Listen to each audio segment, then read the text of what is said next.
शुरू करते फिर। उमज्ञानतिमिरन्दस्य ज्ञानाञ्जनशलाकया चक्षुरुन्मिलितं येन तस्मै श्रीगुरुवे नमः। श्रीचैतन्यमनोभीष्टं स्थापितं येन भूतले स्वयं रूप कदा मह्यं ददाति स्वपदान्तिकं। वन्दे अहं श्रीगुरो श्रीयुतपदकमलं श्रीगुरून् वैष्णवां च श्रीरूपं साग्रजातं सहगण रघुनाथान्वितं तं सजीवं साद्वैतं सावधूतं परिजनसहितं कृष्णचैतन्यदेवं श्रीराधा कृष्णपादान् सहगण ललिता श्रीविशाखान्वितां च। नमः ओं विष्णुपादाय कृष्णपृष्ठाय भूतले श्रीमते भक्तिवेदांत स्वामिनीति नामिने। नमस्ते सारस्वते देवे गौरवाणी प्रचारिणे निर्विशेष शून्यवादी पाश्चात्यदेशतारिणे। नमो महावदन्याय कृष्ण प्रेम प्रदायते कृष्णाय कृष्ण चैतन्य नामिने गौरतुषे नमः। हे कृष्ण करुणा सिंधु दीनबंधु जगतपते गोपेश गोपिकाकांत राधाकांत नमोस्तुते।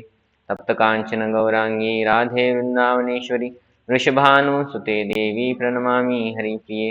वाञ्छाकल्पतरुभ्यश्च कृपा सिन्धुभ्येव च पतितानां पावनेभ्यो वैष्णवेभ्यो नमो नमः। जय श्री कृष्ण चैतन्य प्रभु नित्यानंद श्री अद्वैत गदाधर श्रीवासादि गौर भक्तवृंद। हरे कृष्णा कृष्ण कृष्ण हरे हरे हरे राम राम राम हरे हरे। मूकं करोति वाचालं पंगुं लंघयते गिरिं यत्कृपातमहं वन्दे श्रीगुरुदीनतारिणं परमानन्दमाधवं श्रीचैतन्येश्वरम्। हरे कृष्ण। तो आज हम देखने वाले थे सप्ताह क्रमांक 50 और ये है दान से रिलेटेड। तो इसमें एग्जैक्टली भगवत गीता के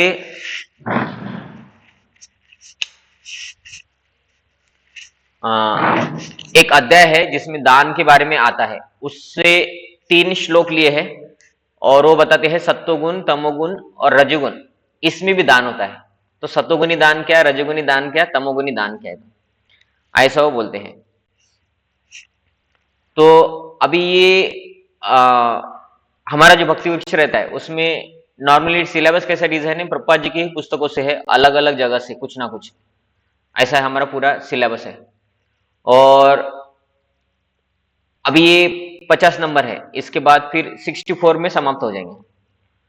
तो फिर उसके बाद क्या, फिर तो नॉर्मली ये पूरा खत्म होने के बाद 64 वीक के बाद ये लेवल्स रहता है ना, कि आज एक भक्त एक व्यक्ति इस्कॉन में आता है, आदमी आता है हमारे हिसाब से, और वो भक्त बन जाता है।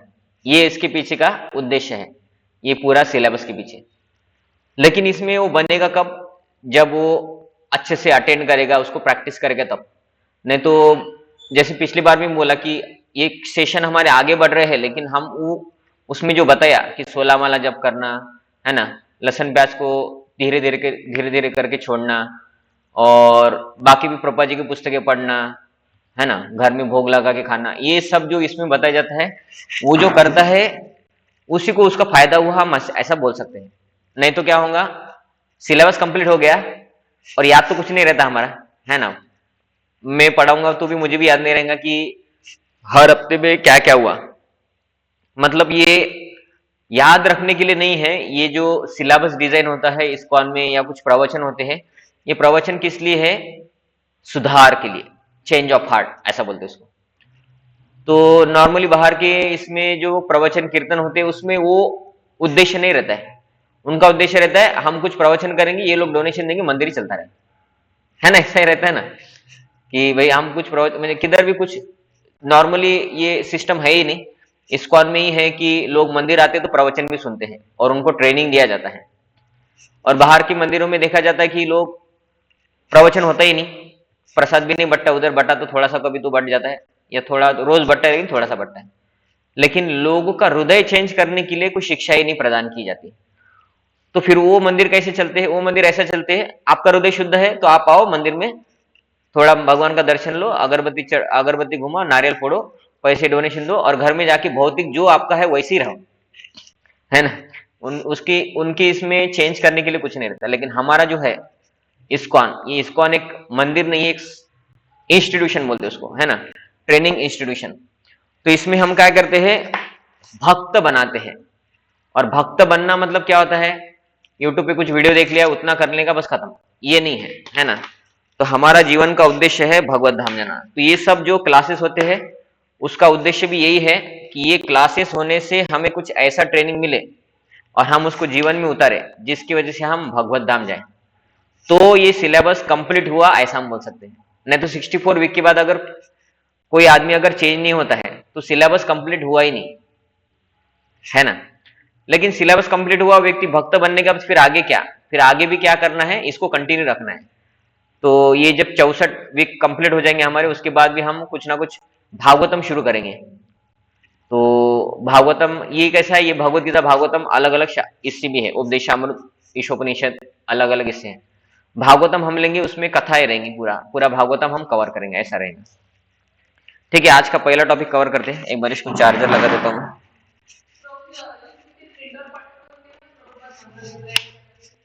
हाँ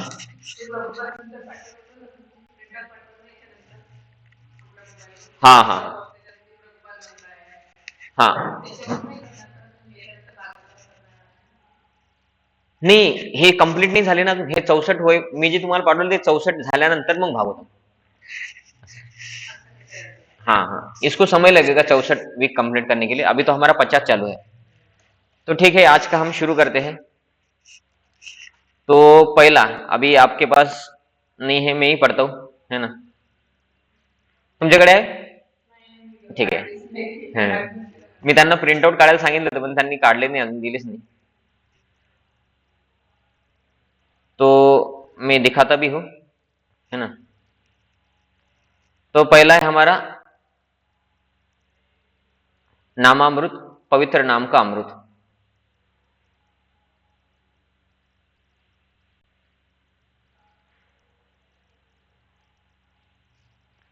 आपको दिख नहीं रहा है क्या?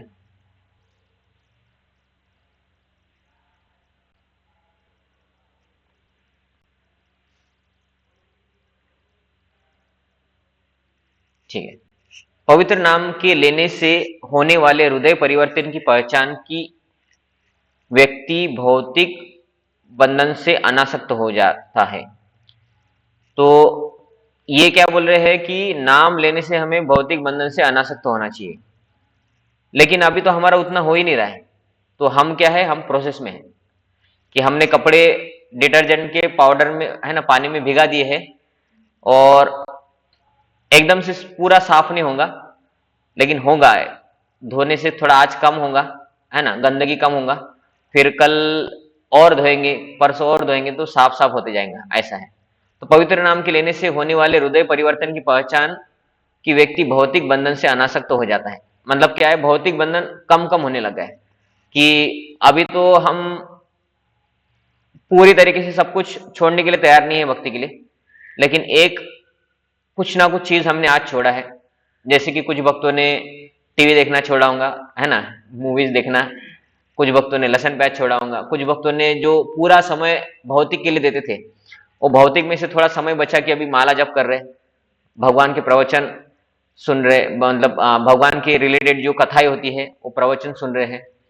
तो हमने थोड़ा भौतिक बंधन से अनासक्त हो चुके हैं, क्योंकि जो व्यक्ति भौतिक बंधन में है वो इसके लिए समय नहीं निकालेगा। वो किसके लिए समय निकालेगा, किसी पार्टी में जाना है तो समय निकालेगा, किसी शादी में जाना है तो समय निकालेगा, घूमने फिरने के लिए, है ना, वाटर पार्क में जाना है फिर वो समय निकालेगा।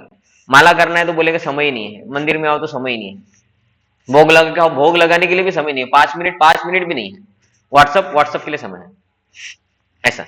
लेकिन बहुत सारे भक्त उसको कम किए है, ये सब चीज जो भौतिकवादी लोग व्यक्ति नहीं कर रहे। मतलब क्या है, भौतिक बंधन थोड़ा थोड़ा अनासक्त हो चुके हैं, 100% नहीं, लेकिन थोड़ा थोड़ा। तो ये किसका इसका किसका प्रभाव है, पवित्र नाम के प्रभाव है, कि भगवान का नाम जब कर रहे उसका ही प्रभाव है। क्योंकि ये करने के लिए हमें माता पिता भी बोलेंगे तो हम नहीं छोड़ेंगे इसको, है ना। कि अगर माता पिता बोलते हैं हमको कि तुम पढ़ाई करो और मोबाइल मत देखो और तुम लहसुन प्याज छोड़ दो पढ़ाई के लिए, है ना, या हमको बोलेंगे कि तुम पार्टी में मत जाओ, पढ़ाई करो, बस घर में रहो, पढ़ाई करो, किसी दोस्त के बर्थडे सेलिब्रेशन के लिए भी मत जाओ, तो वो भी कठिन है। लेकिन अभी हम हरे कृष्ण महामंत्र जप करने की वजह से क्या हो रहा है, थोड़ा थोड़ा विरक्ति आ गया है ना। पहले हम इधर उधर पैसा खर्चा करते थे, अभी हम भगवान के लिए कर रहे हैं, है ना। कि जैसे कि उस दिन गुरुवार के दिन अभी हमारे सामने माता जी बैठी है, मैं तुमसे नाम विसरून जाता, तुमसे नाम क्या बोले, हाँ अर्चना माता जी बैठी है। तो उनके घर में गुरुवार के दिन बहुत बड़ा शादी हुआ था। तो किसका शादी हुआ था, तो शादी नहीं हुआ था, शादी की पार्टी थी, और वो शादी था शालिग्राम तुलसी विवाह का पार्टी था। तो भगवान के लिए लोग, है ना, नॉर्मली लोग भगवान के लिए कुछ करने के लिए तैयार नहीं होते, लेकिन माता जी के घर में उस दिन पार्टी था, बहुत सारे भक्तों को बुलाया था। फेस्ट, हाँ 2-3 साल से माता जी कर रही है। कि हालांकि तुलसी शालिग्राम विवाह कार्तिक मास के एंड में हुआ था, लेकिन उसका पार्टी बाकी था, रिसेप्शन। तो कल माता जी ने रिसेप्शन दिया तुलसी शालिग्राम विवाह का पार्टी का, है ना, गुरुवार। हाँ हाँ। तो अभी भौतिक चीजों के लिए जो पैसा खर्चा करते थे, अभी हम क्या कर रहे हैं, भक्त बनने की वजह से, यानी हरे कृष्ण महामंत्र करने की वजह से हमें समझ में आया कि ये पैसा उसके लिए नहीं, भगवान की सेवा के लिए होना चाहिए। तो मतलब हम भौतिक बंधन से अभी मुक्त हो रहे हैं। कोई भौतिकवादी होगा तो बोलेंगे इतना क्या खर्चा करना पड़ता है, तुलसी का विवाह होता है कभी, शालिग्राम का कोई विवाह होता है, इतना खर्चा करना पड़ेगा, बच्चे का बर्थडे है तो हाँ फिर करो बोलते हैं। 2,000 रुपए का केक लेके आएंगे अंडे का, है ना, बच्चों के लिए फिर समोसा पार्टी, खिलौने, ये वो, बड़ों के लिए अलग, बहुत खर्चा करेंगे। तो भौतिक बंधन से मुक्ति हो रहा है, 100% आना सकता नहीं हुए, लेकिन हो रहा है। लेकिन किसके वजह से, नाम जप की वजह से। ये नाम जप की महिमा इधर वो बोल रहे हैं, और वो आगे बोल रहे हैं कि सौनक ऋषि सुत गोस्वामी इस प्रकार से बोले, यदि कोई हरे कृष्ण महामंत्र के जप करने से किसी व्यक्ति का हृदय परिवर्तन नहीं होता है, तो उसके आंखों से अश्रु नहीं निकलता, मतलब नाम जप कर रहा है लेकिन आंखों से अश्रु नहीं निकल रहा है, और हृदय परिवर्तन नहीं हो रहा है, उसके शरीर में कंपन नहीं हो रहा है, मतलब बाल खड़े नहीं हो रहे, उसके शरीर के बाल रोमांच से खड़े नहीं होते, तो ऐसा समझना चाहिए कि उस व्यक्ति का हृदय पाषाण जैसा है। तो शौनक ऋषि सूत गोस्वामी से बोल रहे हैं कि कोई अगर भगवान का नाम जप करता है, रोता नहीं है, आंखों में आंसू नहीं आता है, हृदय परिवर्तन नहीं होता है, तो उसका हृदय क्या है, वो पाषाण पत्थर का बना है। मतलब क्या, उसका हृदय परिवर्तन नहीं हो रहा है, तो परिवर्तन हो रहा है तो पत्थर का नहीं है, परिवर्तन नहीं हो रहा है मतलब पत्थर का है ना। तो वो ऐसा बोल रहे हैं। तो हम भी कुछ हद तक ऐसे ही है, अभी तो हम रो तो नहीं रहे अभी तक भगवान के लिए, है ना, अभी भी हम भौतिक के लिए रोना आता है हमको, लेकिन थोड़ा हृदय परिवर्तन हुआ है, और वो इफेक्ट किसका है, हरि नाम का। ऐसा श्रील भक्ति सिद्धांत सरस्वती ठाकुर ने इस भागवत श्लोक के बारे में अपना विचार इस तरह से दिया है। कभी कभी महाभागवत या शुद्ध भक्त ऐसे सारे लक्षण जैसे कि आंखों में अश्रु आदि नहीं प्रदर्शित करते, वरन कनिष्ठ अधिकारी और नए भक्त इन सभी लक्षणों को कृत्रिम रूप से प्रदर्शित करते हैं।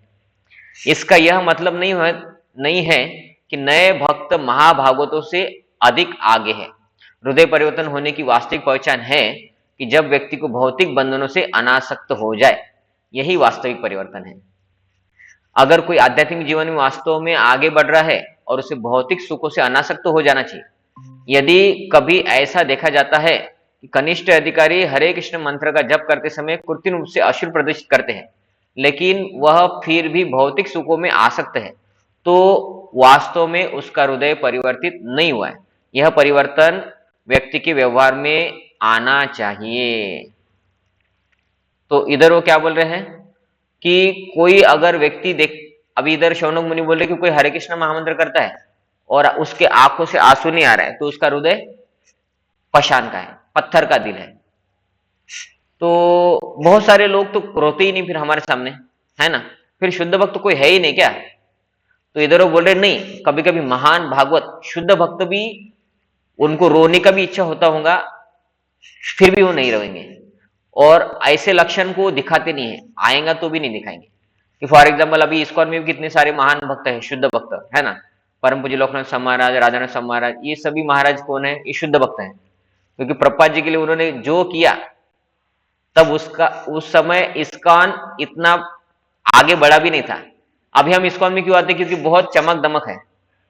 तब इस्कॉन में खाने पीने के वादे थे, है ना, और बड़े बड़े मंदिर नहीं थे, वो ब्रह्मचारी रहते थे, ऐसे ही कुटिया में रहते थे, एक रूम में 10-12 लोग रह लेते थे, खाने पीने का प्रॉब्लम, रोज जाके डोनेशन मांग के लेके आना पड़ता था, फिर भी उनको अच्छा खाना नहीं मिलता था। महीने में कभी तो फीस्ट होता था, तब वो अच्छा खाना खाते थे, नहीं तो बैंगन, आलू और राइस मिलता था, उससे वो खिचड़ी बना के खाते थे और लोगों को भी वही बांटते थे। तो वो शुद्ध भक्त है, इसलिए उस समय में इतना दिक्कत होने के बाद भी इस्कॉन से जुड़े शुद्ध भक्ति करने के लिए। तब लोगों की संख्या नहीं थी, लेकिन उन्होंने स्वयं होके ज्वाइन किया, है ना। जैसे परम पूज्य लोकनाथ स्वामी महाराज, उस समय इस्कॉन मुंबई में आया था और रहने की व्यवस्था भी नहीं थी, उनका मंदिर में नहीं था, एक शेड में भगवान को रखा था, है ना, और एक पत्ते की लकड़ी की कुटिया में वो लोग रहते थे, ऐसा कुछ था। खाने पीने के वांदे थे, म्युनिसिपालिटी वाले आके मारने का प्रयत्न कर रहे थे, ऐसे सब विरोधी वातावरण था, फिर भी इस्कॉन ज्वाइन किया सब कुछ छोड़ के। अभी तो हम लोग ज्वाइन किए हैं क्योंकि इस्कॉन में सब सेटल है, आश्रम है, रहने की व्यवस्था रहती है, खाने पीने का रहता है सब रहता है, फैसिलिटीज रहती है, इसलिए हमने ज्वाइन किया। लेकिन इन लोगों ने क्यों ज्वाइन किया? फैसिलिटीज के लिए नहीं है, भगवान का भक्ति करना। तो ये लोग शुद्ध भक्त है, लेकिन ये शुद्ध भक्त है तो फिर उनके आंखों में आंसू क्यों नहीं आता? वो दिखाते नहीं है, और नए नए लोगों की आंखों में आंसू आ जाता है क्योंकि उनके हृदय शुद्ध नहीं है, फिर भी वो दिखाते हैं कि हम बहुत शुद्ध है। तो वो जानबूझ के ऐसा करते हैं, भगवान ऐसा ऐसा ऐसा ऐसा, और ऐसा कुछ करते कि आंसू आ जाए। तो वो बोल रहे कि जो शुद्ध भक्त, फिर ये श्लोक के हिसाब से शुद्ध भक्त तो नहीं रो रहे, तो फिर वो शुद्ध भक्त नहीं है क्या? और कोई लहसुन प्याज वाला आ जाता है मंदिर में, भगवान को प्रार्थना करता है, भगवान को ऐसा आंखें, उसके आंखों से आंसू आते हैं, जोर जोर से कीर्तन भी करते लोग तो आंसू आते हैं, तो फिर वो चले जाते इधर से, बोले हो गया अभी आज रविवार है, चलो अभी मंदिर से चले गए, अभी पिक्चर भी जाते हैं। फिर वो मंदिर में रोया, फिर पिक्चर देखने जाता है, उधर कुछ हीरोइन को मारते हैं, फिर भी रोता है वो, है ना। तो ये लोग शुद्ध भक्त नहीं है, इनका हृदय परिवर्तन नहीं हुआ, ये भावुकता है या दिखावा भी हो सकता है। तो इन लोगों को शुद्ध भक्तों से ऊपर नहीं समझना चाहिए, ऐसा वो बोल रहे हैं।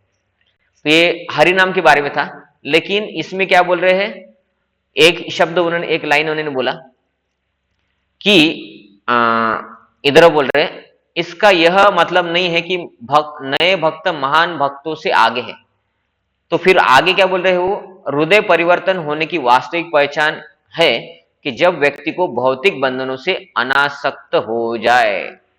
भौतिक बंधनों से अनासक्त मतलब भौतिक के लिए जो हमारी आसक्ति थी वो निकाल के अभी भगवान के लिए आसक्ति हो गया, क्योंकि भौतिक से अनासक्त और भगवान से आसक्त नहीं होंगे, ऐसा हो ही नहीं सकता।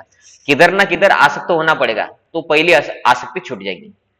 कि एक घर है जिधर हम रहते हैं, उधर आसक्ति है क्योंकि वही घर है हमारे पास, और इस बार घर के लिए सब कुछ करेंगे, हम पेंटिंग करेंगे, है ना। लोग घर में वो स्टिकर चिटकाते हैं पक्षी का, है ना, ऐसा लगाते हैं ना, है ना। तो वो लगाएंगे, कुछ फ्लावर पॉट रखेंगे, पर्दे लगाएंगे, कलरिंग करेंगे, किधर कुछ स्क्रैच हो गया उसको निकालेंगे, कुछ कलर लग गया उसको निकालेंगे, बहुत आसक्ति है। तो ये आसक्ति कब तक रहेगा? जब तक वही घर है उसके पास। समझिए कि अभी पिताजी बोलते हैं हमारा नया घर जो कंस्ट्रक्शन चालू था वो कंप्लीट हो गया है, अभी आज हम उधर शिफ्ट हो जाएंगे, और इधर घर में किधर कुछ दाग लग गया, तो अभी वो कुछ करेगा उस घर को, पुराने घर को, वो बोलेंगे जान दो अभी, छोड़ के उधर तो जाना है। तो नया आसक्ति हो गया। मतलब क्या है, एक आसक्ति छोड़ने के लिए दूसरा आसक्ति आनी चाहिए, तब आसक्ति छूटता है। तो भगवान के प्रति आसक्ति आएंगी तो ही भौतिक बंधन की आसक्ति छूटती है। तो अभी हम देख रहे कि जैसे मैं उदाहरण दिया, माता जी ने इतना बड़ा प्रोग्राम किया, ऐसे हमारे भगवान के लिए समय निकालते हैं, भक्तों के लिए डोनेशन देते हैं। आज का आगे का पॉइंट डोनेशन का भी है, और समय निकाल के इधर सेवा करने के लिए आती माताएं लोग, है ना। रात में कुकिंग करेंगे, फ्लावर बनाएंगे, पुष्प के हार बनाएंगे, कुछ दूसरा भी रहता है उसके लिए करेंगे, कुछ माताएं प्रचार करती है, सब कुछ करेंगे। प्रभु जी लोग भी है, पुजारी सेवा करेंगे, मैनेजमेंट की सेवा करेंगे, कुछ ना कुछ करेंगे। तो अपना समय निकाल रहे, वही आसक्ति जो घर के लिए कर रहे थे उसका इधर लगाए, तो इधर भगवान के लिए लगाए, इसलिए वो भौतिक का कम हुआ। तो ये है हृदय परिवर्तन, और हो रहा है, आज भी हो रहा है हरे कृष्ण महामंत्र जप करने से इस्कॉन के लोगों में। तो ये है सही हृदय परिवर्तन। ये नहीं कि कुछ लेना देना नहीं है, हम कर रहे हो गया बस, भक्ति के नाम पे हमारा चल रहा है, वही है भक्ति, है ना। तो इसे भक्ति नहीं बोलते, है ना। ठीक है, आगे का पढ़ते हम अभी, क्योंकि हमारा समय काफी हो गया। आध्यात्मिक उन्नति, भगवद गीता यथा स्वरूप। अभी इसमें देखिए ये दान के बारे में बताते हैं कि 3 प्रकार के दान होते हैं, सत्वगुणी दान, रजोगुणी दान और तमोगुणी दान। तो इसमें पहला है सत्वगुणी दान। तो इसमें पहले मैं आपको प्रश्न दिखा देता हूं, मतलब आपको पढ़ते वक्त कुछ याद भी रहना चाहिए कि ये प्रश्न पूछा गया था आगे। तो देखिए पहला प्रश्न है, सत्वगुण, रजगुण और तमोगुण में दिए जाने वाले दानों का वर्णन करें। तो अभी ये जो चल ये शुरू हो जाएगा पढ़ना हमारा, उसमें आपको याद रखना है सत्वगुणी दान मतलब क्या है, रजोगुणी दान मतलब क्या है, तमोगुणी दान मतलब क्या है। ठीक है, समझ में पहला प्रश्न है, दान देने का उद्देश्य क्या है। अभी इस प्रश्न का उत्तर इसमें नहीं है एग्जैक्टली, लेकिन मैं बताऊंगा आपको, इस पैराग्राफ में नहीं है लेकिन मैं बताऊंगा। तो उद्देश्य क्या है वो पता है आपको होना चाहिए कि मैं उद्देश्य, मेरा दान करने का पीछे उद्देश्य क्या है। दूसरा प्रश्न, दान देने के लिए कौन व्यक्ति उपयुक्त है, कि किसको दान देना चाहिए। तो इसमें वो भी आएगा, सत्वगुण, रजोगुण, तमोगुण के दान में वो भी आएगा कि किसको दान देना चाहिए, और किस तरह के दान को शास्त्र में वर्जित है, किसको दान नहीं देना चाहिए, है ना। तो लेकिन हम उसको दान ही बोलते हैं हमारे हिसाब से, हमें लगता है कि ये बराबर है करके ऐसा। तो ये सब हम इसमें चर्चा करेंगे। तो 3 प्रकार के दान, उद्देश्य, किसको देना चाहिए किसको नहीं देना चाहिए, ये 4 प्रश्न है। ठीक है, भगवद गीता अध्याय 17 श्लोक क्रमांक 20, 21, 22, 3 श्लोक, सत्वगुण, रजोगुण, तमोगुण, 20, 21, 22, 17वां अध्याय का। ठीक है, कौन से अध्याय का, 17 नंबर अध्याय। किसी ने पूछा आपको तो आपको याद होना चाहिए, 17 नंबरच्या अध्यायामध्ये आहे, है ना। 20, 21, 22 3 श्लोक मध्ये सांगितलेले आहे। दातव्यम इति यद्दानं दीयते अनुकंपारिणे देशे काले च पात्रे च तद्दानं सात्विकं श्रुतम। तद्दानम, ऐसा दान सात्विक होता है। कैसा, तो बोल रहे जो दान कर्तव्य समझकर करते हैं, किसी प्रत्युत्पाद की आशा के बिना। हमने दान दिया, ये व्यक्ति हमें क्या देगा इसके बदले में, प्रत्युपकार मतलब रिटर्न मुझे क्या मिलेगा, ये भावना से नहीं दिया तो सत्वगुणी। कि दान दिया निस्वार्थ, हमने दान दिया भगवान की सेवा के लिए, अभी वो उसके बदले में हमको लाइफ मेंबरशिप मिले ना मिले, हमने दान दिया तो प्रभु जी हमको 56 भोग देंगे क्या जन्माष्टमी का, 1 पैकेट देना चाहिए, 1 किलो देना चाहिए, प्रभु जी हमको 30 लोगों का 56 भोग दे, है ना। ऐसा भी कोई बोल सकता है कि प्रभु जी हमने 1 करोड़ दान दिया, अभी 30 लोगों का प्रसाद हमको भेजना, ठीक है। तो प्रत्युपकार की आशा के बना तो सतुगुनी है। दान कैसा, कर्तव्य समझकर। तो ये कर्तव्य क्या है ये बताऊंगा मैं आपको, लेकिन कर्तव्य समझकर बिना आशा के कि मैं दान दूंगा उसका मुझे फायदा क्या होगा, टैक्स बेनिफिट मिलेगा क्या, ऐसा। समुचित काल मतलब योग्य काल भी होना चाहिए, और स्थान में मतलब उचित स्थान में, उचित काल में उचित स्थान में, और योग्य व्यक्ति को दिया जाता है तो ही सात्विक है। मतलब योग्य व्यक्ति को नहीं दिया, कर्तव्य समझ कर दिया कि किसी को दान देना है, ठीक है। और प्रत्युपकार की भाषा, मैंने दे दिया उसको पैसा, या मैंने मंदिर में दे दिया, या किसी भी मंदिर में दे दिया, या किधर भी दान दे दिया। कोई मांग रहा था, व्यक्ति जरूरत में था, उसको दान दे दिया। लेकिन और अच्छा काल भी था, अच्छा काल था और स्थान भी अच्छा था, लेकिन वो व्यक्ति योग्य है क्या वो भी देखना पड़ेगा। तो ये 5 चीज बोल रहे हैं, क्या है, कर्तव्य समझकर, हरे कृष्ण माता जी, कर्तव्य समझकर, योग्य स्थान, योग्य काल, योग्य व्यक्ति, और बिना प्रत्युपकार की आशा से। तो ये 5 चीजों को क्राइटेरिया बोला है भगवान ने, और उसके बाद जो दान होता है वो है सात्विक दान, है ना। तो ये सात्विक दान की डेफिनेशन इधर भगवान भगवद गीता में दे रहे, इस्कॉन वालों ने नहीं दिया है ना, ये भगवद गीता में भगवान बोल रहे हैं। तो पहला हम समझते कि कर्तव्य समझकर मतलब क्या है। तो दान का उद्देश्य, उसका ये जो प्रश्न है उसका ये कर्तव्य के साथ संबंध है। कर्तव्य, माता पिता जन्म देते, माता पिता को संभालना क्या है हमारा कर्तव्य, ऐसे बोलते हैं ना। गवर्नमेंट हमारे लिए सड़क बनाती है, लाइट्स व्यवस्था करती है, तो टैक्स देना क्या है, हम बोलते हैं कर्तव्य, है ना। टीचर सिखाते हमको, तो टीचर कुछ सेवा बोलता है कभी, तो वो करना क्या बोलते हैं हम, कर्तव्य। है ना। तो माता पिता ने जन्म दिया, इतना पालन पोषण किया, इसलिए माता पिता को संभालना, उनको संभाल करना, उनको जो जरूरत है पूरी करना, ये हमारा कर्तव्य, ऐसा बोलते हैं। तो कर्तव्य बस माता पिता के लिए चलता है और भगवान ने कुछ नहीं दिया क्या? तो भगवान ने तो माता पिता दिए और माता पिता से हमको भगवान आज भी दे रहे हैं, और इससे पहले भी जब 84 लाख योनि में थे तब भी भगवान ने दिया। ये है हमारा कर्तव्य, भगवान ने किया। तो कर्तव्य क्या है फिर? उसके बदले में हमें क्या करना है? भगवान ने जो बोला उसका आदेश पालन। क्या बोला है भगवान ने? भगवान ने बोला है भगवत गीता के हिसाब से और भागवतम के हिसाब से भक्ति करो। क्या होता है भक्ति करो मतलब? मन में होना चाहिए बस? नहीं। मन मना भो मद भक्तो मदियाजी माम नमस्कुरु मामे वही सत्यम ते प्रतिजानी प्रियोसी में। भगवान ने भगवत गीता में 2 बार बोला है श्लोक। 9वें अध्याय का 34 नंबर श्लोक, मतलब 9वें अध्याय का आखिरी श्लोक, और 18वें अध्याय का 65 नंबर का श्लोक। 66 नंबर का श्लोक है सर्वधर्मान परित्यज्य, उससे पहले वाला। तो 66 है सर्वधर्मान, वो तो याद रहता है, उससे पहले वाला श्लोक और 9वें अध्याय का आखिरी श्लोक। ये 2 श्लोक भगवान ने एक ही बार 2 बार बोला।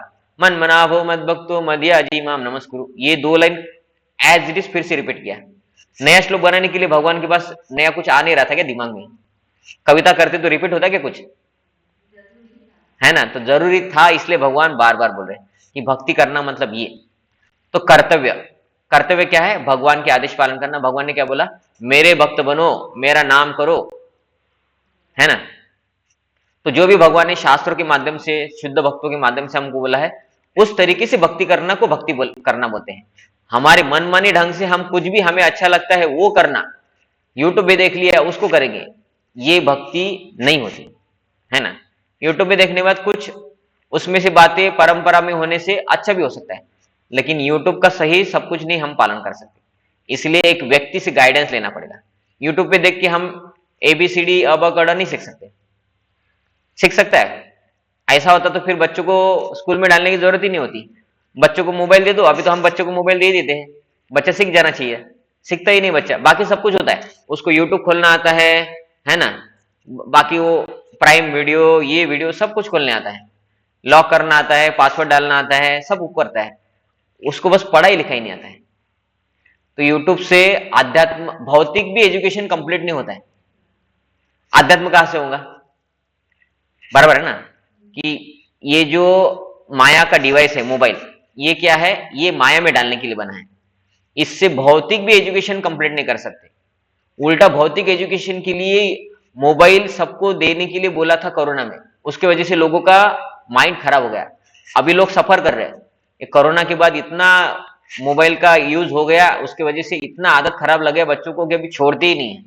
अभी तो बच्चे जानबूझ के बोलते कि टीचर ने PDF भेजा, बोलते स्कूल का मोबाइल दो, उससे ही पढ़ना है। और टीचर ने PDF भेजा भी है, लेकिन टीचर ने प्रिंट आउट भी निकाल के दिया था, वो नहीं दिखाएंगे बच्चा, वो मोबाइल लेके रूम लॉक करके अंदर वीडियो देखते बैठेगा, है ना। तो सही कर्तव्य, ये शब्द के ऊपर बोल रहा था मैं। कर्तव्य क्या है? शास्त्रों के हिसाब से, भक्तों के हिसाब से भक्ति करना, यह है कर्तव्य। तो कर्तव्य समझ के दान देना। भगवान ने हमको सब कुछ दिया है, उसके बदले में हमें भगवान को कुछ देना चाहिए, है ना। तो कर्तव्य क्या है दान देने के पीछे? कि भगवान ने इतना सब कुछ हमको दिया है, अभी मुझे भगवान को मेरा कैपेसिटी के हिसाब से कुछ तो देना पड़ेगा। यह है दान देने के मामले में कर्तव्य। भक्ति के मामले में कर्तव्य है भगवान के आदेश पालन करना, लेकिन दान देने के मामले में कर्तव्य क्या है? भगवान ने इतना कुछ दिया है मुझे, कि मेरा शरीर भगवान ने दिया है, बुद्धि भगवान ने दिया है, जिससे मैं पैसा कमाता हूं। तो दान देना, उसके लिए क्या है? भगवान ने इतना कुछ दिया है, तो मैं मेरे कैपेसिटी के हिसाब से, नो डाउट अभी हम तो घर में शादी है बेटे का या बेटी का, तो हम कर्जा निकाल के करेंगे, तो भगवान के लिए उतना नहीं करते हम, लेकिन जितना कैपेसिटी उसके हिसाब से। ये हो गया दान के बारे में। अगर श्रम के बारे में आए तो भी वही होता है कि भगवान ने इतना श्रम किया है हमारे लिए, इतना शास्त्र भेजे, साधु भेजे, इतना भेजे, अभी हमें भगवान के लिए कुछ सेवा करना पड़ेगा। हमारी सेवा कैसी होगी? हमारा जितना शक्ति है उसके हिसाब से। लेकिन शक्ति है, लेकिन हम समय नहीं निकालते, तो फिर वो शक्ति हम यूज नहीं कर रहे, ऐसा भी होता है। मतलब समय भी निकालना पड़ेगा शक्ति है तो ये हो गया दान श्रम, इसके बारे में। तो ये सात्विक दान है, ऐसा भगवान बोलते हैं। आगे वैदिक साहित्य में से व्यक्ति को दान देने की संस्कृति है जो आध्यात्मिक कार्यों में लगा हो। अविचारपूर्ण ढंग से दान देने की संस्कृति नहीं है। वैदिक साहित्य में क्या है, ऐसे व्यक्ति को दान दो ऐसा बोला है जो आध्यात्म में लगा हो। मतलब क्या है, जो आध्यात्म को यूज करके पैसा कमाता है उसको मत देना, है ना। लेकिन किसको देना है, ये पेज नंबर है 49 पेज नंबर 3rd लाइन, वैदिक साहित्य पैराग्राफ मध्ये 3rd लाइन। वैदिक साहित्य में से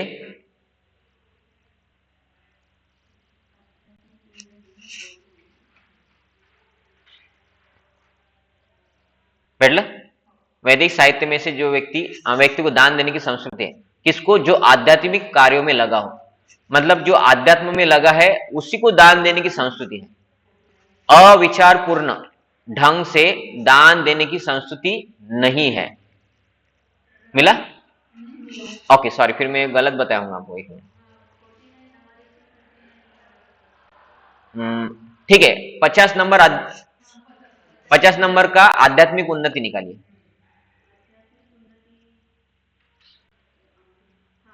हाँ, उसमें 3rd लाइन देखिए क्या है, वैदिक साहित्य।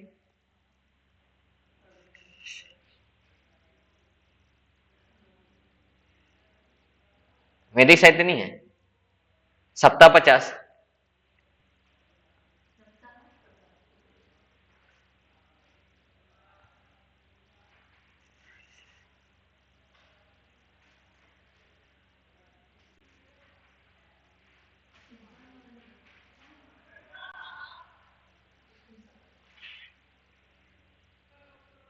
सप्ताह 50 मिला आपको? ठीक है, जान दे, उसको छोड़ दिए। आध्यात्मिक उन्नति, वैदिक साहित्य मिला? एक मिनट,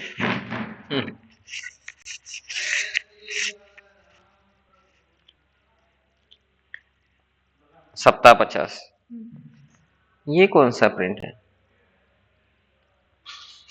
उसी में का है, कंटिन्यूएशन में जो है। पिछला बराबर था ना? हाँ, पिछला ये नामामृत नहीं माता जी, आध्यात्मिक उन्नति। अच्छा, ये है ना। प्रभु हमारी इतनी ही है, 2 ही है, 2 ही भक्तों का रखिए, बाकी सब लेके चाहिए आप। 2 ही आए बाबा, इधर। ठीक है।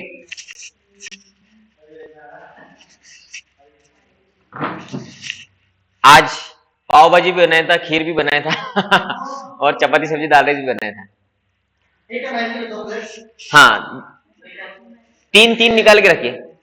वो शुभम भी खाएगा हमारे साथ, वो बीपीटी वाला। बाकी सब लेके जाइए, 3 का बस रखिएगा, है ना। किसी को चाहिए तो उनके लिए रखिए, मैं थोड़ा सा खाऊंगा। तो वैदिक साहित्य में क्या है, दान देने की संस्कृति है, लेकिन अविचारपूर्ण ढंग से नहीं, है ना। मतलब क्या है, विचार पूर्वक दान देने को ही सत्वगुणी दान बोलते हैं, उसी का फायदा होता है। और किसको, आध्यात्मिक कार्यों में जो लगा है उन्हीं को दान देने के लिए बोला है, क्योंकि भगवान ने हमको सब कुछ दिया है तो भगवान की सेवा में लगना चाहिए। अभी लोग क्या करते हैं, समाजवादी संगठनाएं रहते हैं या समाजवादी लोग रहते हैं, वो क्या बोलते हैं कि गरीबों को खिलाओ, लेकिन वो गरीब अच्छा काम कर रहे हैं क्या, है ना। कि इधर उधर गरीब लोग रहते हैं, उनके पास शक्ति है लेकिन उनको काम करने की इच्छा नहीं है, क्योंकि उनको काम करने के बाद जितना पैसा मिलता है उससे कहीं गुना पैसा मिलता है भीख मांगने के बाद, है ना। तो क्या होता है, हाँ, बैंक में पैसा जमा करते हैं, तो फिर वो क्या करेंगे, वो पैसा लोगों से भीख मांगेंगे और गलत काम करते हैं, शराब पीते हैं, दारू पीते हैं, स्मोकिंग करते हैं, बहुत कुछ, हाँ, जुआ भी खेलते हैं, ऐसा सब कुछ करते हैं। तो फिर समाजवादी जो लोग रहते हैं वो बोलते कि अरे भगवान को दान देने से अच्छा गरीबों को दान दो, लेकिन वो गरीबों को दान देने से उनका तो गलत हो रहा है ना, हमारा पैसा भी गलत कार्य में लग रहा है, क्योंकि वो लोग हमारे पैसे से पाप करेंगे। और दान ये शब्द बस भगवान के लिए होता है। एक्चुअली ये दान भी नहीं है। दान मतलब हमारा कुछ है तब हम देंगे ना किसी को, ये सेवा है। लेकिन हम हमारे लिए बोलते कि दान, क्योंकि मेरा कुछ है मैं आपको दूंगा तो मैं दान बोलूंगा। अभी ये जो पर्स है ना ये आपका है और मैं दान देता हूं गरीब को, तो फिर क्या होगा? वो दान होगा, मुझे फायदा मिलेगा उससे, क्योंकि ये मेरा है ही नहीं, ये तो आपका है। तो भगवान ने सब कुछ मुझे दिया, वो भगवान की सेवा में लगना चाहिए। तो इसको क्या बोलते हैं? इसको परतफेड़ या सेवा बोल सकते हैं। लेकिन हमें समझने के लिए हम बोलते हैं दान। लेकिन वो समाजवादी लोग क्या बोलते हैं, मतलब समाज सेवा ये वो लोग क्या बोलते हैं, भगवान को देने से अच्छा गरीबों को खिलाओ, अनाथालय में दो, इधर दो उधर दो। लेकिन वो सही उसका उपयोग नहीं है। भगवान की सेवा में लगना ही उसका सही उपयोग है। तो बोल रहे आध्यात्मिक सिद्धि को सदैव ध्यान में रखा जाता है। मतलब क्या है? हम दान देने से हमारा आध्यात्मिक उन्नति हो रहा है, ऐसी जगह ही दान देना पड़ेगा। अभी हम किसी को भी दान देंगे, उससे आध्यात्मिक उन्नति हमारा होने वाला क्या? हमारा नहीं होने वाला। ठीक है, उस व्यक्ति को कुछ फायदा होने वाला क्या? उसका आध्यात्मिक उन्नति होने वाला है क्या? नहीं होने वाला है ना। इसलिए सही संस्कृति क्या है दान की? आध्यात्मिक कार्य में जो लगा है उसको देना ही सही है, ऐसा बोलते हैं। अतएव किसी तीर्थ स्थान में या सूर्य या चंद्र ग्रहण के समय सही स्थान क्या है? तीर्थ स्थान या मंदिर। क्योंकि मंदिर को क्या बोला जाता है? वैकुंठ। भगवान के मंदिर मतलब वैकुंठ बोला जाता है। और समय मतलब चंद्र ग्रहण, सूर्य ग्रहण, ऐसे समय में दान देने की संस्कृति है। या कार्तिक महीना है ना, पवित्र महीनों में ये सब अच्छे महीने होते हैं। लेकिन दान देने का क्या है? जैसे कल एकादशी है ना, कल एकादशी है, तो ऐसी कुछ तिथियां होती है पवित्र, उसमें दान देने का फायदा और ज्यादा होता है, ऐसा होता है। लेकिन मास अंत में या योग्य ब्राह्मण अथवा वैष्णव भक्त को, मतलब क्या है? अगर वो ब्राह्मण क्वालिटी वाला है, वो भक्ति कर रहा है, तो उसको दे सकते हैं। लेकिन वो भी उसका पैसा भगवान की सेवा में लगा रहा है तो, है ना। और वैष्णव मतलब जो भगवान का भक्ति कर रहा है वैसे व्यक्ति को, या मंदिर में दान देने की संस्कृति, या डायरेक्ट मंदिर के डोनेशन बॉक्स में। क्योंकि ये सब लोग क्या करेंगे? भगवान की सेवा में लगाएंगे, ऐसे व्यक्ति को ही देना चाहिए। किसी को भी देंगे हम, कि समझे कि हमने क्या कर दिया कि वो लोग रहते ना, कुछ ब्लड डोनेशन रहता है, तो उसमें वो ब्लड डोनेशन देते हैं। लेकिन वो ब्लड जिसको दिया वो व्यक्ति आगे जाके क्या करने वाला है? आध्यात्मिक उन्नति उसका भी नहीं होगा, हमारे भी नहीं होगा। और हमारा ब्लड लेके वो गलत काम करेगा, तो फिर वो आध्यात्मिक में लगा ही नहीं हमारा, वो तो गलत कार्य में लगा। हमारे खून की शक्ति से अभी वो पाप करेगा। तो इसलिए ये दान देने का भी सबसे इंपॉर्टेंट पॉइंट ये है कि ऐसे जगह ही देना चाहिए जिधर हमारा आध्यात्मिक उन्नति हो और वो भगवान ही है बस। फिर बाकी दान देने से फायदा कुछ हो ही नहीं रहा है, उल्टा नुकसान ही हो रहा है। फायदा तो हो ही नहीं रहा है, ठीक है, किसी का नुकसान भी नहीं हो रहा है, तो फायदा भी तो नहीं हो रहा है ना, आध्यात्मिक फायदा तो हो ही नहीं रहा है। और भौतिक कितना भी हो जाए वो तो फायदा का है ही नहीं। कि किसी बच्चे को, गरीब बच्चा था, उसको सीखने की इच्छा थी, मैंने उसको पूरा एजुकेशन करवाया, अभी वो माइक्रोसॉफ्ट में लगा है, ठीक है, उस बच्चे का आध्यात्मिक फायदा क्या हुआ? वो अगले जन्म में कुत्ता बिल्ली बनेगा। हमें उससे फायदा क्या हुआ? उसको मैंने डोनेशन दिया तो हमें फायदा क्या? हम भक्ति नहीं करेंगे तो हमें कुत्ता बिल्ली बनेंगे, वो फायदा ही नहीं हुआ ना। तो ये दान का कुछ फायदा ही नहीं हुआ। तो फिर लेकिन हाँ, वो फायदा जब तक भगवान की सेवा में नहीं है। अब ये दान धर्म करने का फायदा ये किस तरीके से आता है कि मैंने इस जन्म में किसी को पैसा दिया दान में, तो एक जन्म में मैं भिखारी बनूंगा, मेरा पाप है, बनने वाले हम भिखारी क्योंकि हमारा पाप है। तो उस जन्म में कोई तो हमें थोड़ी देर के लिए पैसा दे देगा।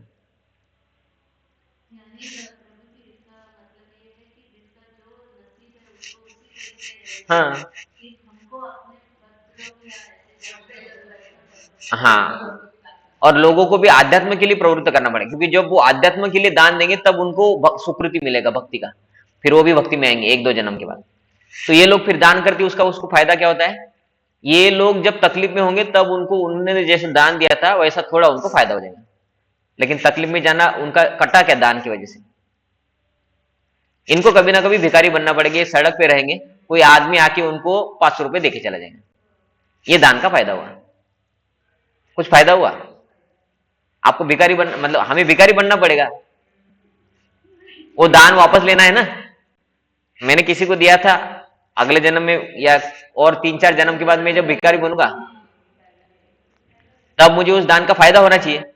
भगवान बोलते होगा ना, क्यों नहीं बेटा, तेरे को भिखारी बनना ही है, तू भक्ति नहीं कर रहा है तो कभी ना कभी तो तेरे को रास्ते पे रहना पड़ेगा ना। तो उस दान का सही उपयोग हुआ ही नहीं उसको। आध्यात्मिक उन्नति के लिए जो होता है वो व्यक्ति कभी भिखारी नहीं बनेगा और भगवत धाम जाएगा कुछ जन्मों के बाद। ये सही दान का फायदा है। इसलिए दान कभी भी आध्यात्म के लिए ही यूज होना चाहिए, क्योंकि भगवान से आया सब कुछ। जो भगवान से, जैसे मैंने उदाहरण बताया, माता जी का पर्स है, मैं किसी को दान दे रहा हूं, मैं बोल रहा भगवान के लिए क्यों देना है, वो कैसा हो गया? माता जी का पर्स है, माता जी को क्यों देना है पर्स? माता जी को पर्स की कमी है क्या? ऐसा मतलब भगवान को कमी नहीं है, लेकिन तुम्हारा फायदा नहीं होगा ना किसी को भी देने से, और जिसको दे रहे उसको भी फायदा नहीं होगा। लेकिन हमें हमारा तो देखना पड़ेगा ना, हमारा तो फायदा होना चाहिए आध्यात्मिक, इसलिए फिर भक्ति के लिए ही लगना चाहिए। तो वो बोल रहे हैं कि मंदिर में दान देना चाहिए और बदले में किसी प्रकार की प्राप्ति की अभिलाषा न रखते हुए ऐसे दान किए जाने चाहिए। तो भगवान ये भी बोल रहे हैं कि इसके बदले में मुझे क्या मिलेगा। तो नो डाउट अभी हम भक्त है तो हम टैक्स एग्जम्पशन लेते हैं, वो ठीक है, लेकिन इधर भगवान किसके बारे में बात कर रहे हैं? क्योंकि हम टैक्स बचा के क्या करेंगे, और दान ही देने वाले। अभी हम, क्योंकि हमारा जो ट्रेनिंग है इस्कॉन में, हम किधर भी भौतिक में जगह पैसे बचाते हैं, लेकिन दान हो कितना भी हो के मंदिर में ही देते हैं। हम तो अंडे खाने के लिए किसी को पैसा नहीं देने वाले, किसी को दारू पीने के लिए पैसा नहीं देंगे, बीड़ी सिगरेट के लिए नहीं देंगे, हम अच्छे कार्य के लिए देंगे, वो भी भक्ति के लिए देंगे। तो ये चलता है कि हम उसके बदले में कुछ उसके बदले में हम आध्यात्मिक कुछ लेते हैं या ऐसा। लेकिन ये दान देने के बदले में भगवान इधर क्या बोल रहे हैं? प्रति उपकार की भावना, कि कोई व्यक्ति किसी को दान देता है, इसके बदले में मुझे क्या मिलेगा? मुझे भी पैसा मिलना चाहिए, जिससे मैं भौतिक भोग। तो ये भावना जो है कि मैंने दान देने से मुझे भौतिक फायदा होना चाहिए, कि मैं भगवान को दान दिया ना तो मुझे सुंदर पत्नी मिलनी चाहिए या सुंदर पति मिलना चाहिए जिसका 1 महीने का सैलरी 1 लाख होना चाहिए। तो ऐसे दान के प्रति उपकार की भावना रखने के लिए भगवान बोले नहीं होना चाहिए, भौतिक फायदा के लिए नहीं। मैं दान दूंगा इससे मेरा आध्यात्मिक उन्नति होना चाहिए, मेरा, हाँ, कि मैं दान दूंगा, हमारा वो केस बहुत दिनों से अटका हुआ है प्रॉपर्टी का, है ना, वो सॉल्व होना चाहिए। ले लो प्रभु जी, जन्माष्टमी के दिन हमारा एक लाइफ मेंबरशिप एक और ले लो हमारे से, है ना, और प्रार्थना करो कि हे भगवान, आपको मैंने एक लाइफ मेंबरशिप का पैसा दिया है, वो केस को सॉल्व कर दो, है ना। प्रॉपर्टी का केस है, 30 लाख का प्रॉपर्टी है, हमको मिल जाए 35,000 में। भगवान को रिश्वत दिया ना 35। तो ये हाँ हाँ, तो वो है कर्तव्य कि भगवान ने दिया है, भगवान की सेवा में हमारी कैपेसिटी से हम दे रहे हैं, वो कर्तव्य समझ के देने को सात्विक दान बोला है। लेकिन प्रति उपकार की भावना क्या है? ये दान में कृष्ण की सेवा में लगाऊंगा, इसकी वजह से मुझे भौतिक में कुछ फायदा होना चाहिए, ये गलत है। आध्यात्मिक के लिए होंगे तो अच्छा है, वो तो भगवान बोलते वो तो स्वार्थ अच्छा है ना, स्वार्थ गति में विष्णु, भगवान विष्णु की प्राप्ति के लिए ही स्वार्थ करना अच्छा है, भक्ति के लिए स्वार्थ करना अच्छा है, भौतिक के लिए करना गलत है। ऐसा बदले में किसी प्रकार की अभिलाषा नहीं होनी चाहिए। कभी कभी निर्धन को दान करुणावश दिया जाता है, कि कोई व्यक्ति बहुत निर्धन है तो उसको दान दिया जाता है, लेकिन यदि निर्धन योग्य नहीं होता तो उससे आध्यात्मिक प्रगति नहीं होती, है ना। निर्धन व्यक्ति को दान देने से प्रगति नहीं होती अगर वो निर्धन योग्य नहीं है तो, मतलब भिखारी होगा तो। दूसरे शब्दों में वैदिक साहित्य में अविचारपूर्ण दान की संस्कृति नहीं है, मतलब विचार पूर्वक दान ही देने के लिए सभी शास्त्र कहते हैं।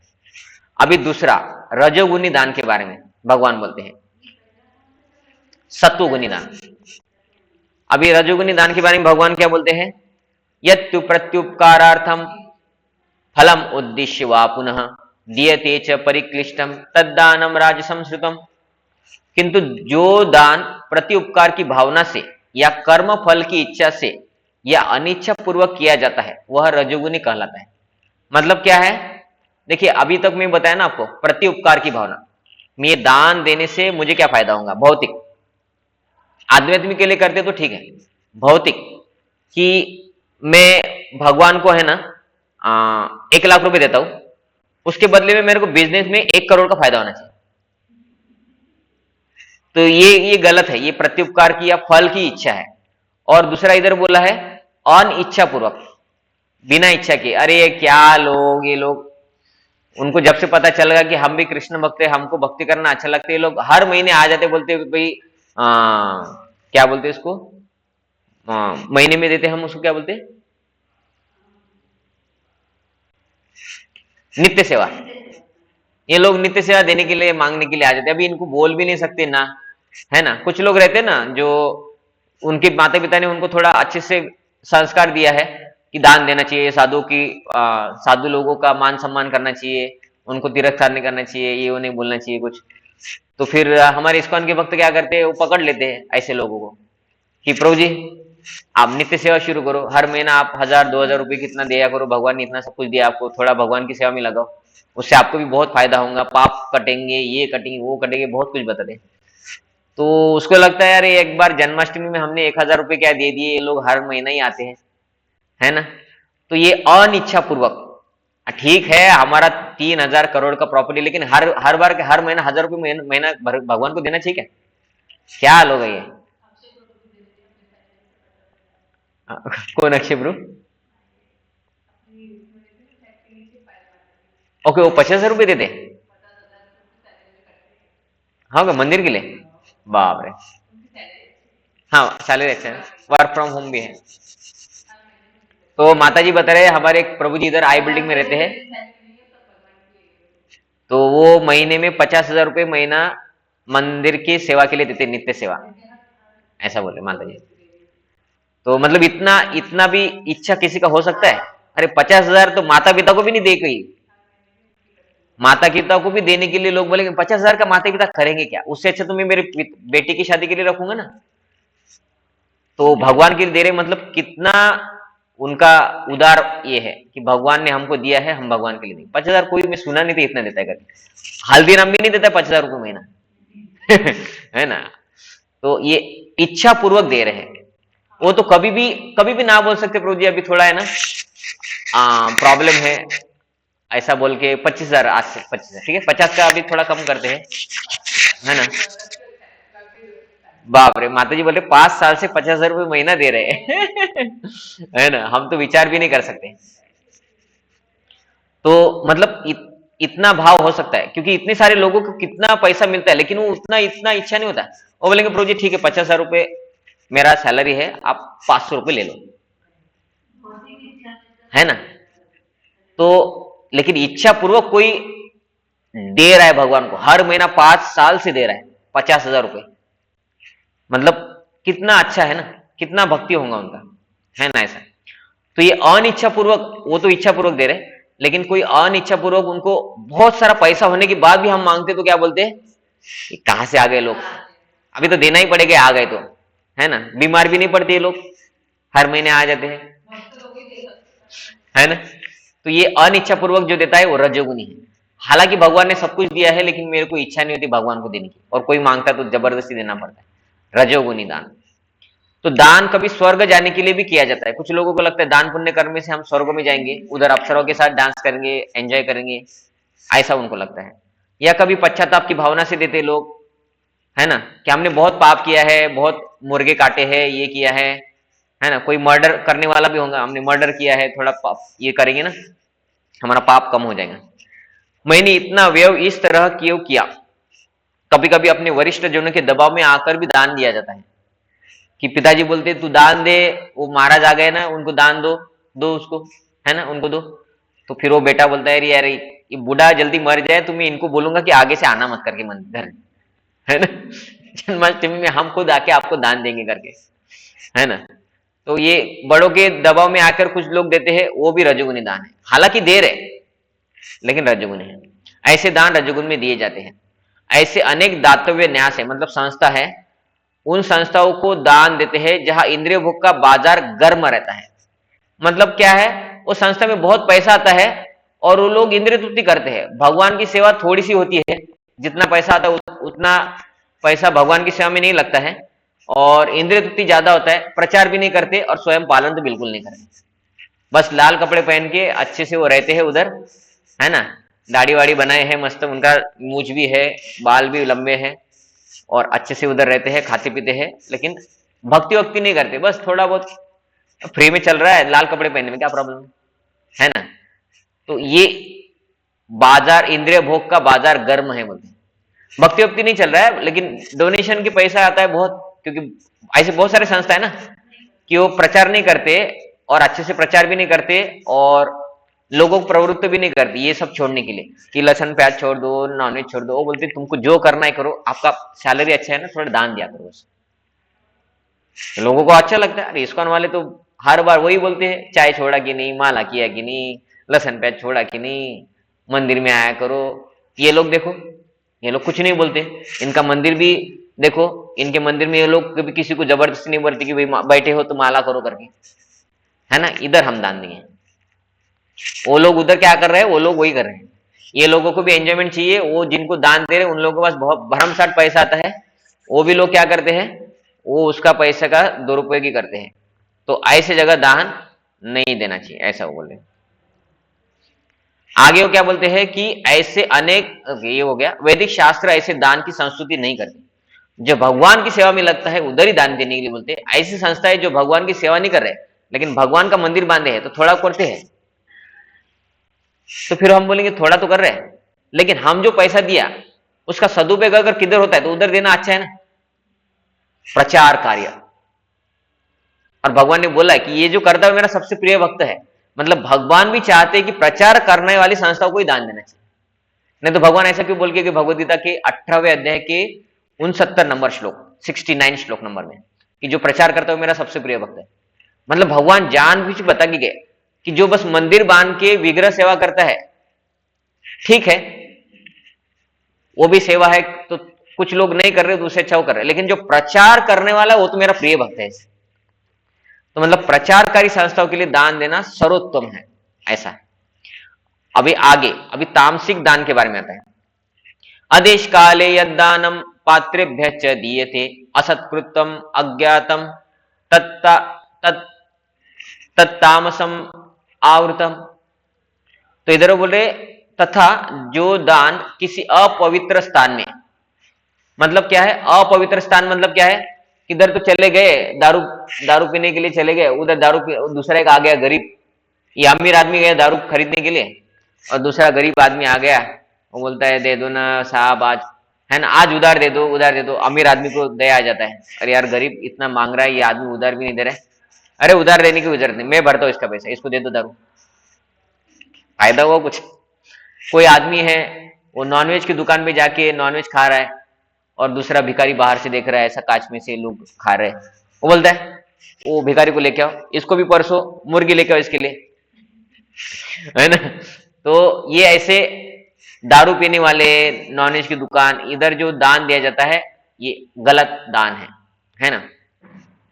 या और भी किधर कुछ गलत काम होता है, ऐसे गलत स्थानों पे जो दान दिया जाता है वो अपवित्र स्थान है। अनुचित समय में, तो अनुचित समय मतलब क्या होता है, तो जब भगवान के लिए दान देने की आती है बारी तो सब समय अच्छा है, लेकिन कोई किसी को भी दान देता है तो अयोग्य व्यक्ति है, लेकिन समय का भी इफेक्ट रहता है कि बहुत रात को दान नहीं देना चाहिए, ऐसा ऐसा रहता है, किसी को भी देना है तो भी ऐसा बोलते हैं। तो ऐसा हमने बचपन में देखा था कि कुछ लोग करते हैं ऐसा कि किसी का पैसा देना है, समझे कि हमारे घर में कुछ नौकर रखा है, वो पैसे मांगने के लिए आता है शाम को, उसको क्या बोलते कल सुबह आना, शाम को नहीं देना है। तो ये ऐसा कुछ शास्त्र में लिखा है, इसलिए लोग उसको पालन करते हैं कि अनुचित समय। और किसी अयोग्य व्यक्ति को, अयोग्य व्यक्ति मतलब वो भक्ति नहीं कर रहा है या भक्ति के लिए उसको ये प्रेरित नहीं करेगा हमारा दान, तो वो अयोग्य व्यक्ति हो गया, और बिना समुचित ध्यान तथा आदर से, तो ये तामसी दान है, आदरणीय है ऐसा। तो यहां पर मद्यपान तथा दृढ़ क्रीड़ा में व्यसनी के लिए दान देने को प्रोत्साहन नहीं दिया है। देखिए प्रभुपाद जी लिख रहे हैं समुचित मतलब प्रॉपर ध्यान, समुचित मीन्स पुष्कळ पुष्कळ, अच्छे से ध्यान दिए बगैर अगर दान देते हैं, मतलब ध्यान पूर्वक भी देना चाहिए कि मैं ये पैसा दे रहा हूं, भगवान ने मुझे दिया इसलिए मैं दे रहा हूं, ऐसा सोच के भगवान की सेवा में। वो लोग किसी को भी दे देते हैं कि भाई अरे भिखारी को क्या ले, है ना, तुमको जो करना है करो उस पैसे से, मैंने तो तुमको दान दे दिया। तो अयोग्य व्यक्ति, अयोग्य स्थान और बिना ध्यान का, तो फिर ध्यान से देना चाहिए क्या? नहीं, ध्यान से भी नहीं देना चाहिए ऐसे लोगों को, क्योंकि वो गलत काम यूज करेंगे। नहीं देना चाहिए। नागपुर में भी उनको नहीं देना है, उनको नहीं देना है कोई। हाँ, माता जी प्रश्न पूछ रहे कि रास्ते पे कुछ झाड़ू वाड़ू करने वाले लोग बोलते हैं कुछ दे दो दे दो, तो उनको नहीं देना चाहिए, क्योंकि हम उनको देंगे, उनका भीख मांगने का प्रवृत्ति स्ट्रांग हो जाता है और हमारे पैसों से वो सदुपयोग कर रहे हैं क्या? आध्यात्मिक संस्था में भी जो सदुपयोग कर रहा है उसी को देना चाहिए। आध्यात्मिक संस्था भी अगर दुरुपयोग करता है तो हमें उसका पाप लगेगा, है ना। तो ऐसे कुछ संस्था है ना, कि जिधर देखा गया कि साधु लोग नए नए स्त्री आती है ना, ऐसा अभी जेल में है, तो फिर वो दान गलत कार्य में लग गया उन लोगों का, तो देने वालों को फायदा हुआ होगा। भगवान ने बोला होगा नहीं नहीं, उसने तुम्हारे पैसों से अवैध स्त्री पुरुष संग किया, फिर मैं तुमको फायदा दूंगा। ऐसा नहीं होता है। तुमने विचार क्यों नहीं किया पहले, है ना। तो ये सब होता है क्योंकि उनको चिटिंग गुरु चाहिए था, उनको भगवान ने चिटिंग गुरु दिया। उनको अच्छे गुरु भी मिले थे लेकिन नियम पालन नहीं करना था, तो भगवान बोले मेरा थोड़ी गलती है, मैं तो तुमको सब ज्ञान सही सही से दिया, इतना रास्ते पे तुम भगवत गीता बांटा मैंने भक्तों को बोल बोल के, तुमने खरीदा नहीं, तुम दूसरे कुछ खरीद के उसको करने लगे, है ना। भगवान तो बोलेंगे ना ऐसे। तो इस प्रकार यदि बिना सम्मान तथा ध्यान दिए किसी उपयुक्त व्यक्ति को दान दिया जाए तो वह भी तामसी है। तो ये तामसी दान के बारे में इधर आ रहा है। तो अब ये तीन प्रश्न, ये सतोगुण, रजगुण और तमोगुण में दिए जाने वाले दानों का वर्णन करें। ये हमने दान का वर्णन किया। सतोगुणी मतलब कर्तव्य समझकर योग्य व्यक्ति को योग्य स्थान में योग्य समय पे और अपेक्षा के बिना, है ना, कि भगवान की सेवा में लग रहा है, अब इसके बदले मुझे ये लोग कुछ दे ना दे कुछ टेंशन नहीं। ऐसा कि ऐसा नहीं कि ये मैं दान भगवान को दूंगा तो मुझे बिजनेस से फायदा होगा क्या, नहीं तो खाटू श्याम तो बैठे हैं उधर दे देंगे फिर, है ना। ऐसा नहीं। तो ये सतोगुणी। रजोगुणी मतलब क्या है कि इच्छा नहीं है, और दूसरा क्या बोला था उन्होंने, कर्मफल की इच्छा है, इसके बदले मुझे क्या फायदा होगा, और इच्छा भी नहीं है, तो रजोगुणी। और तमोगुणी मतलब अयोग्य व्यक्ति, अयोग्य स्थान, अयोग्य समय और ध्यान पूर्वक नहीं दिया, तो तमोगुणी। तीन प्रकार के दान होंगे। समझ में पहला प्रश्न, दान देने का उद्देश्य क्या है? दान देने का उद्देश्य यह है भगवान ने हमको सब कुछ दिया है, उनकी सेवा में लगना चाहिए मेरी कैपेसिटी के हिसाब से। दूसरा प्रश्न, दान देने के लिए कौन उपयुक्त व्यक्ति है? वैष्णव, जो भगवान की सेवा और प्रचार कर रहा है वही उपयुक्त है। कुछ लोग भगवान की सेवा कर रहे हैं, प्रचार नहीं कर रहे, उधर देने से भी थोड़ा फायदा हो जाएगा, लेकिन जो प्रचार कर रहे हैं, भगवान बोले वो मेरा प्रिय भक्त है, मतलब भगवान बोले प्रचार के लिए जो करता है उन लोगों को दो। तो गलत प्रचार करने वाले लोगों को भी नहीं देना, लेकिन प्रचार भी कर रहे लोग गलत भी प्रचार कर रहे हैं, जैसे क्रिश्चियन लोग हैं वो गलत प्रचार कर रहे हैं, तो फिर उधर दान देना है क्या? नहीं, है ना ऐसा। और बहुत सारे लोग हैं जो भगवान नहीं है, उनको भगवान बोल के प्रचार कर रहे हैं, उन संस्थाओं को भी नहीं देना चाहिए, है ना। तीसरा प्रश्न, किस तरह के दान को शास्त्र में वर्जित बताया है? तो अभी बताया कि कौन सा, जो दारू मांस मच्छी खाने वाले लोग हैं ऐसे लोगों को दान नहीं देना चाहिए, है ना। हाँ, तो हमें अगर पता है कि ये भक्त नहीं है और ये लोग कर सकते ये सब, तो ऐसे लोगों को देना ही नहीं चाहिए, क्योंकि हमारे पैसे से वो करेंगे तो हमको पाप लगेगा। ये कैसा है कि आतंकवाद फैलाना है नागपुर में, और मुस्लिम लोगों ने बोला कि भाई हमें बंदूक खरीदनी है, दारू वो रहता ना, बारूद खरीदना है, बंदूक खरीदनी है, उसके लिए कोई स्पॉन्सर, और मेरा है 1000 करोड़ का प्रॉपर्टी, मैं स्पॉन्सर करूंगा कि भाई मेरे पैसे से तुम लोग खरीदो और नागपुर में आतंक फैलाओ। तो गवर्नमेंट जब पकड़ती है तो सबको पकड़ेगी, जो दान देने वाला उसको भी पकड़ेगी कि तुमने स्पॉन्सर किया था ना गलत काम के लिए। मतलब क्या है, जो दान देता है उसको भी उसका सजा होता है। अगर हमारे दिए हुए पैसों से वो व्यक्ति पाप करता है तो, लेकिन वो व्यक्ति हमारे सामने पाप थोड़ी करने वाला, वो पीछे जाके करने वाला है, तो भी लगेगा ऐसा। इसलिए दान देते वक्त बहुत वो भगवान की सेवा में लगना है, उसी हिसाब से देगा तो अच्छा है। दान देना है तो अन्न दान कर सकते, वो भी प्रसाद। प्रसाद, गरीब लोग आ गए, ट्रेन में जा रहे हैं, घर से कुछ प्रसाद बना के लेके जाने का, शंकर पाड़े, चकली, भगवान को भोग लगा कि बिना लहसुन प्याज का। कोई आ जाता है, ये लो,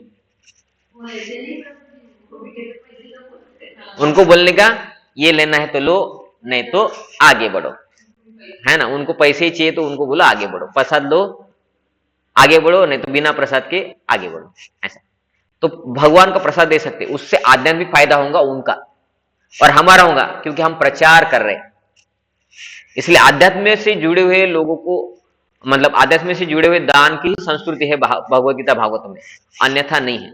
बाकी जो दान दिया जाता है प्रति उपकार की भावना से, स्वर्ग में जाना चाहिए, पैसा डबल होना चाहिए, वो गलत बोला है। देने के लिए संस्कृति इसलिए दिया है कि लोगों की भावना हो, लेकिन वो तामस रजोगुनी दान में आता है। सही क्या है? शुद्ध आध्यात्मिक उन्नति है। ठीक है, यहां पे हमारा ये हो गया।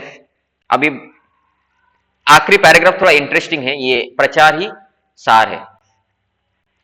देखिए इसमें है ना, मैं आपको बता देता हूं इसमें क्या लिखा है, तो आप बाद में घर पे जाके पढ़ लीजिएगा।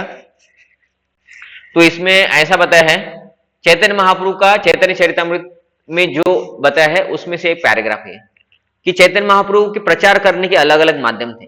कभी कभी चैतन्य महाप्रभु मायावादी लोगों को बस ऐसे ही अपने आचरण से प्रचार कर दिए, जैसे वाराणसी में प्रकाशानंद सरस्वती को प्रचार किया, और सार्वभौम भट्टाचार्य को बस 7 दिन सुना और 7 दिन के बाद बोला तुमने जो बोला वो सब गलत था करके, वो मायावादी भक्त बन गए। ऐसा कुछ चैतन्य महाप्रभु का प्रचार करने का स्टाइल था, है ना, एकदम नम्रता से प्रचार करना। एक और चैतन्य महाप्रभु का प्रचार करने का स्टाइल था कि हरिदास ठाकुर और नित्यानंद प्रभु को बोले कि घर घर जाओ और सबको बोलो कि ये हरे कृष्ण महामंत्र का नाम लो, बोलो कृष्ण भजो कृष्ण, करो ये शिक्षा। तो ये दूसरा टेक्निक था चैतन्य महाप्रभु का कि अपने भक्तों को भेजे। चैतन्य महाप्रभु ने किसको भेजा? नित्यानंद प्रभु, हरिदास ठाकुर, घर घर जाओ और उनको बोलो कि हरे कृष्ण महामंत्र करो। तीसरा चैतन्य महाप्रभु का प्रचार करने का एक और टेक्निक था कि वो किसी गांव में जाते थे, उधर कीर्तन करते थे, डांसिंग करते थे और किसी व्यक्ति को आलिंगन करते थे, तो वो व्यक्ति के अंदर एकदम कृष्ण घुस जाते थे और वो व्यक्ति फिर एकदम हरे कृष्णा कृष्णा कृष्णा हरे हरे, हरे राम राम राम हरे। वो भी चैतन्य महाप्रभु जैसा काम करता था कि वो बस जिधर जाए उधर कीर्तन ही करता था, हरे कृष्णा ऐसा करके। वो फिर उनको देखते, वो घर पे जाता था या गांव में जाता था उधर से चैतन्य महाप्रभु का आलिंगन प्राप्त करने के बाद, तो ये कोरोना जैसा फैलता था फिर, है ना, संपर्क से।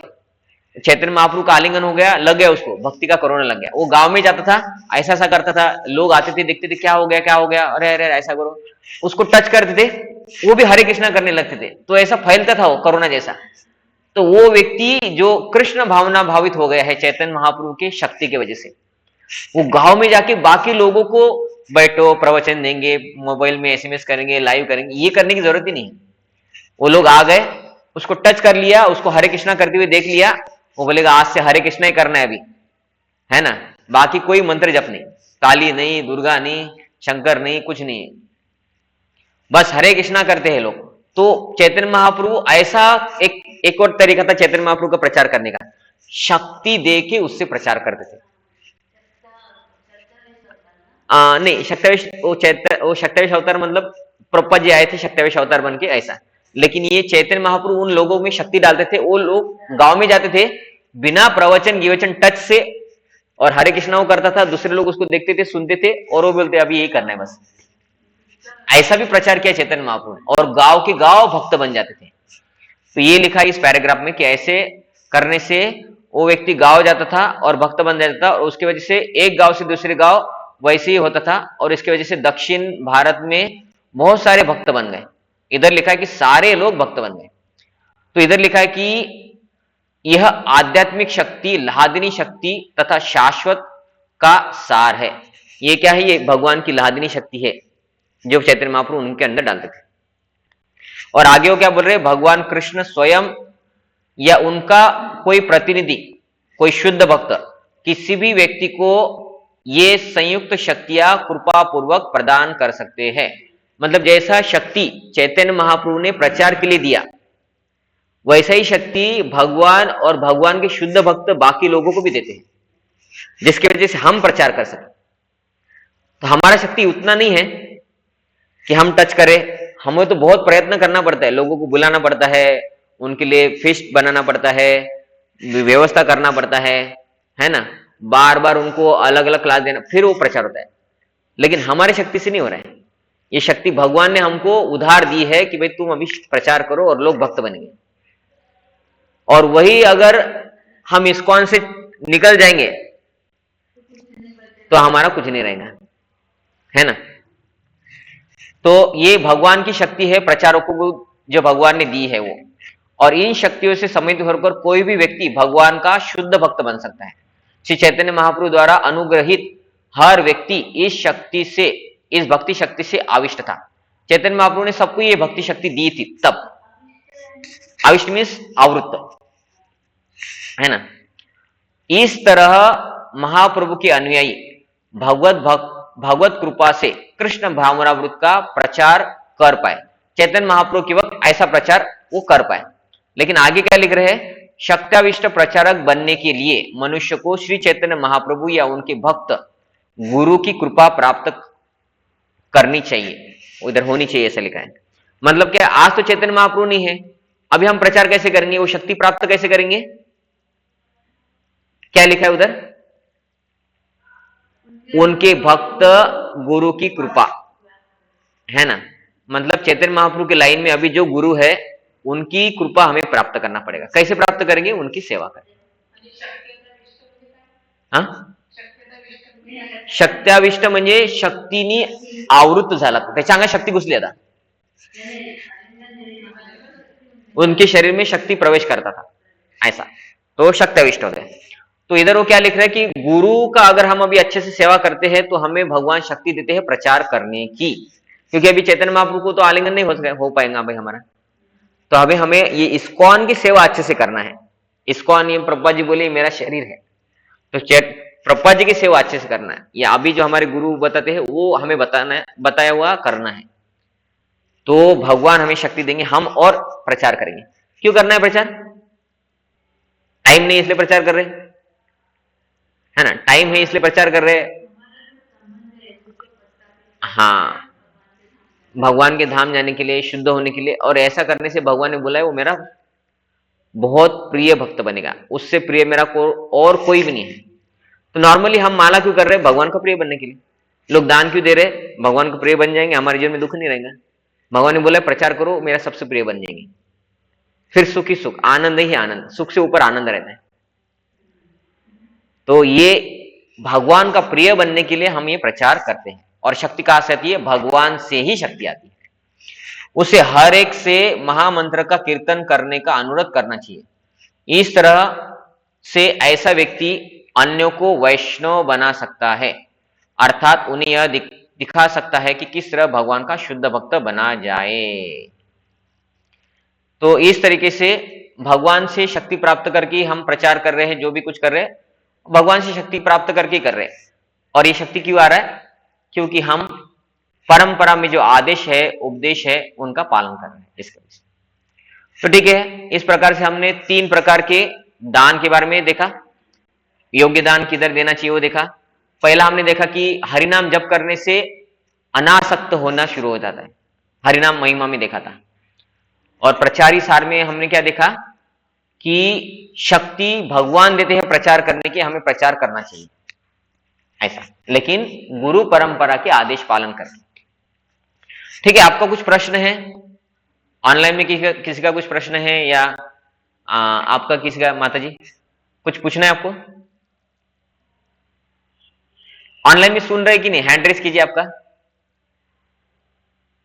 ऑनलाइन वाला वो क्या रहता है ना, डिजिटल हैंड रेस, ठीक है, प्रदीप बागड़ी प्रभु जी हैंड रेस किए, माता जी भी किए, ओके, दोनों भी सुन रहे हैं, ठीक है। ठीक है, फिर आपका कुछ प्रश्न है तो यहाँ पे रुक जाते हैं, है ना। आप ट्राई कीजिए कि अभी आप जैसे आयुषी कुरेडी माता जी का तो तबियत खराब था और प्रदीप बागड़ी प्रभु जी का जॉब रहता है, वो बुधवार को आते हैं, आज सुबह भी आए थे इधर, वो इधर रहते हैं 10 बजे तक, रविवार को भी रहते हो, तो इसलिए वो आ नहीं पाए, इसलिए वो ऑनलाइन है दोनों भी, कुछ तो प्रॉब्लम था, लेकिन बाकी वक्त समय पे आने का ट्राई कीजिए, है ना। ठीक है, तो यहाँ पे हम रुक जाते फिर, है ना। भगवद गीता यथारूप की जय, जगत गुरु स्वामी शिल प्रपाद की जय, निताय गौर प्रेमानंदे, हरि हरि बोल। हरे कृष्ण। ठीक है, धन्यवाद। हरे कृष्ण। हरे कृष्ण।